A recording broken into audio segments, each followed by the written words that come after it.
मेरा दोस्त भी था, मेरा भाई भी था। जो उसके साथ हुआ नाकाबिले यकीन। कल जब ये खबर पहुंची, खबर आई और जब मुझे पहला फ़ोन आया तो मैं आपको ऑनेस्टली बता रहा हूँ कि मेरा फर्स्ट रिएक्शन वाज कि ये नहीं हो सकता। I don't believe it. I thought कि टांग में गोली लगी होगी, कुछ ही वाज शॉट, ये बताया गया मुझे, गोली लगी।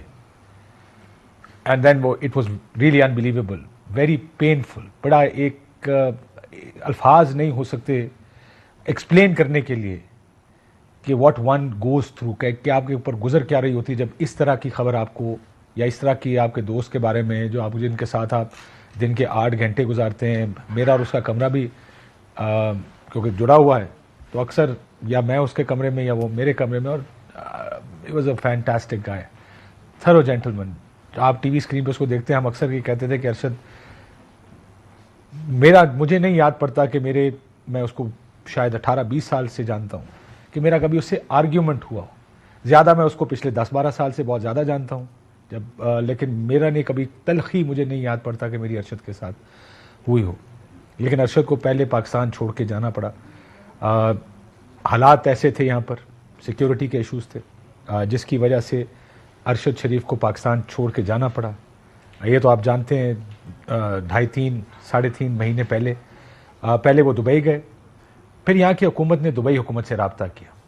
दुबई हुकूमत ने अरशद शरीफ साहब को टाइम दिया कि आप इतने टाइम में कहीं और चले जाएं। नाइस ऑफ दम कि उन्होंने बजाय इसके कि वापस पाकिस्तान भेज देते, उन्होंने उनको कहीं और जाने का। और क्योंकि अरशद, और ये मैं आपको बड़े यकीन से ये बात बता रहा हूँ, बहुत से दोस्तों का ख्याल था कि अरशद अपने वीज़े लगवा लो, इंक्लूडिंग माई सेल्फ। मैंने भी उसको कई दफ़ा ये बात हुई कि अपने वीज़े लगा लो। कहता है मैंने पाकिस्तान से कहीं जाना नहीं, वीज़ा किसे लगाऊंगा। उसके पास कहीं का वीज़ा नहीं था। और कीनिया कैसे पहुंचा कि वीज़ा ऑन अराइवल पाकिस्तानियों के लिए, क्योंकि कीनिया में था, इसलिए जब वो दुबई से निकले तो वहाँ से कीनिया चले गए।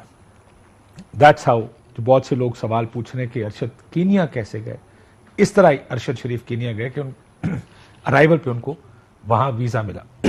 अब वाकया जो हुआ, जब ये खबर आई, मैंने पुलिस के बहुत से वर्जन देखे। एक इनिशियल वर्जन पुलिस का आया, उस वर्जन में अगर आप पढ़े तो मज़े का खेस किस्म का एक वर्जन था। कहा गया कि वो एक साहब थे, उन्होंने गाड़ी दुकान के बाहर खड़ी की, उनका छोटा बच्चा गाड़ी में था।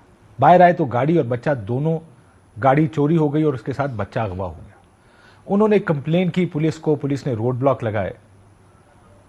उस रोड ब्लॉक को क्रॉस किया, इस गाड़ी ने रोकने के बावजूद रुके नहीं। 3 अतराफ से उस पर फायरिंग की गई और उसके नतीजे में अरशद शरीफ शहीद हो गए।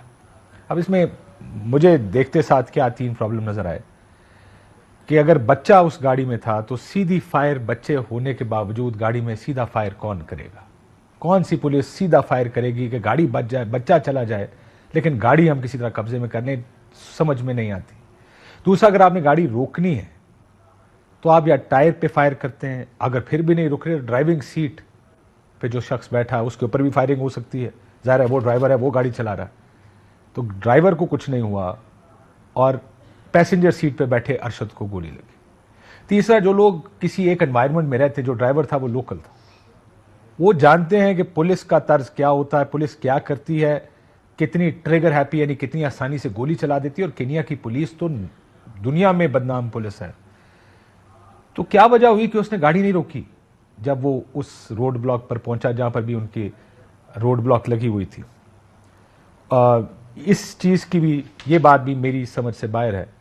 और जो फायर है वो लगता ऐसे है, जो तस्वीर देखकर जो मैं नहीं देखना चाहता था लेकिन एक्सीडेंटली मुझे व्हाट्सएप पे दिखी है, कि क्लोज रेंज से हुआ।